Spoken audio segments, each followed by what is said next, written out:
Hello दोस्तों, नमस्कार। बहुत बहुत स्वागत है आपका हमारे चैनल इंडियन क्लासेस ऑफिशियल में। दोस्तों, आपको आज की इस वीडियो में गर्भावस्था की ए टू जेड सारी इन्फॉर्मेशन देखने को मिलेगी। जितनी भी गर्भावस्था की स्टेज होती हैं और जहां जहां से क्वेश्चन बनते हैं, उसके साथ साथ जो भी इम्पोर्टेंट फैक्ट्स हैं वो भी आपको इस वीडियो में देखने के लिए मिलेंगे। तो बात करते हैं हम गर्भावस्था की। गर्भावस्था गर्भधारण से लेकर जन्म तक होती है। गर्भावस्था को 3 चरणों में बाँटा गया है। पहली जो हमारी अवस्था है उसे हम कहते हैं बीजावस्था। आप कन्फ्यूज़ ना हो, इसलिए आपको यहाँ पर जितने भी गर्भावस्था की जो पहली स्टेज है उसके तीनों नाम देखने के लिए मिलेंगे। बीजावस्था, डिम्बावस्था और रोपणावस्था।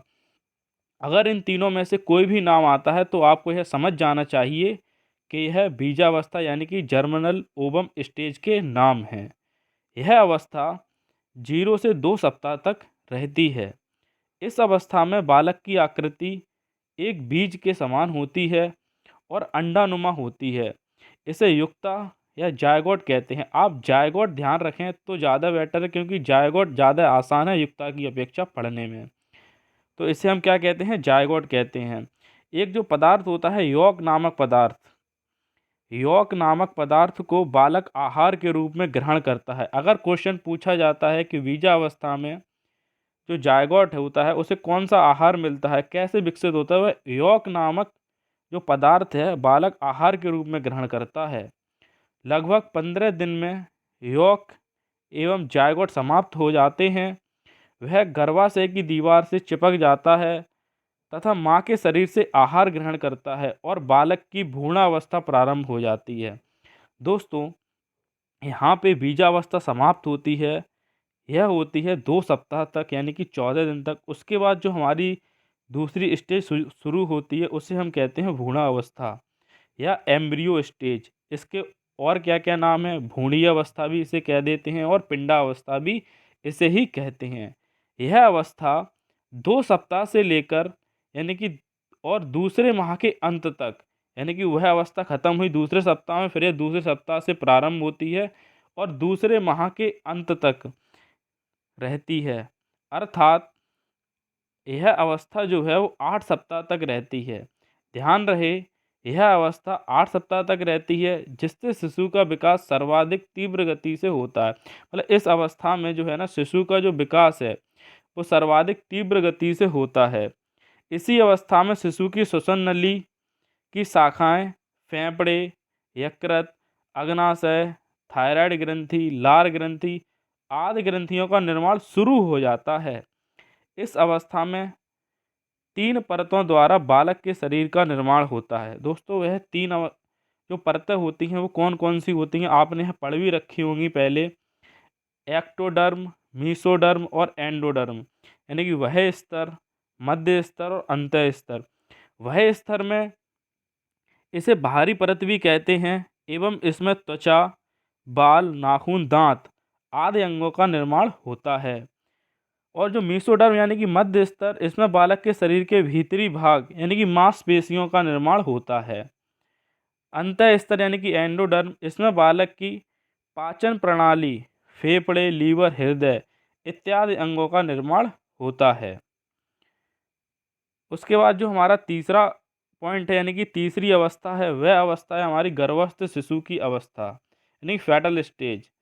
यह अवस्था 8 सप्ताह से लेकर जन्म तक रहती है, अर्थात 2 माह से 9 माह तक यह अवस्था रहती है। इसका भी इम्पोर्टेंट पॉइंट हम पढ़ लेते हैं। ध्यावत रहे कि गर्भावस्था में शिशु को पीड़ा का अनुभव नहीं होता है। यानी गर्भावस्था में जब शिशु होता है तो उसे पीड़ा का अनुभव नहीं होता है और उसका विकास सिर से पैर की ओर होता है। पहले सिर का विकास, उसके बाद जो विकास है वो अन्य अंगों का यानी पैरों की तरफ चलता है। जन्म से पूर्व शिशु को गंध का अनुभव नहीं होता, लेकिन गर्भावस्था के तीसरे माह में शिशु की स्वाद इंद्रियों का विकास प्रारंभ हो जाता है। गर्भावस्था की अवधि सामान्यतः 270 से 280 दिन यानी कि 40 सप्ताह या 9 माह 10 दिन होती है। अब आप कंफ्यूज नहीं होंगे, आपको तीनों चीज़ें एक ही वीडियो में देखने के लिए मिल गई। यानी गर्भावस्था की सामान्यतः दिनों में आयु 270 से 280, सप्ताह की बात की जाए तो 40 सप्ताह, दिन की और माह की बात की जाए तो 9 माह 10 दिन तक होती है। गर्भावस्था का समय कम से कम 180 दिन और अधिक से अधिक 330 दिन हो सकता है। अब हम बात करते हैं गर्भावस्था को प्रभावित करने वाले कौन कौन से कारक होते हैं। ठीक है ना। तो सबसे पहला जो कारक है वो होता है मदर हेल्थ, यानी कि माँ का स्वास्थ्य है। गर्भावस्था के दौरान अगर किसी संक्रामक रोग से माँ पीड़ित होती है या कुनैन औषधि का प्रयोग अधिक करती है तो जन्म के उपरांत शिशु अंधा, बहरा या मानसिक रूप से दुर्बल हो सकता है। दूसरा होता है माँ का आहार। गर्भवती स्त्री को गर्भावस्था के दौरान अपने आहार में सभी आवश्यक पोषक तत्व, प्रोटीन, वसा, कार्बोहाइड्रेट आदि उचित मात्रा में आवश्यक रूप से लेने चाहिए। तीसरा पॉइंट है हमारा माता पिता की आयु। हरलॉक ने माना है कि स्त्री की आयु कम से कम 21 वर्ष तथा अधिक से अधिक 28 वर्ष होनी चाहिए। इससे कम या अधिक आयु में स्त्री माँ बनती है तो बालक की बुद्धि पर प्रभाव देखा जा सकता है। यह दोस्तों हरलॉक का अपना विचार है। अगली स्टेज है, यानी कि अगला पॉइंट है चौथा, स्त्री का शराब व तंबाकू का सेवन करना। गर्भावस्था के दौरान इनका सेवन बिल्कुल भी सही नहीं है। इससे शिशु की हृदय की धड़कन पर प्रभाव पड़ता है तथा शिशु पूर्ण परिपक्व होने से पहले ही जन्म ले लेता है। इम्पोर्टेंट फैक्ट्स की बात करते हैं। माँ का रोग या संक्रमणग्रस्त होना प्रसव पूर्व अवस्था पर विपरीत प्रभाव डालता है, जैसे रूबेला नामक रोग, जिसे जर्मन मिजल्स कहते हैं, जननांग में होने वाला हर्पिस तथा ह्यूमन इम्यूनोडिफिशियेंसी वायरस यानी कि HIV जैसी समस्याएं नवजात शिशु में आनुवांशिक रूप से देखने के लिए मिल जाती हैं।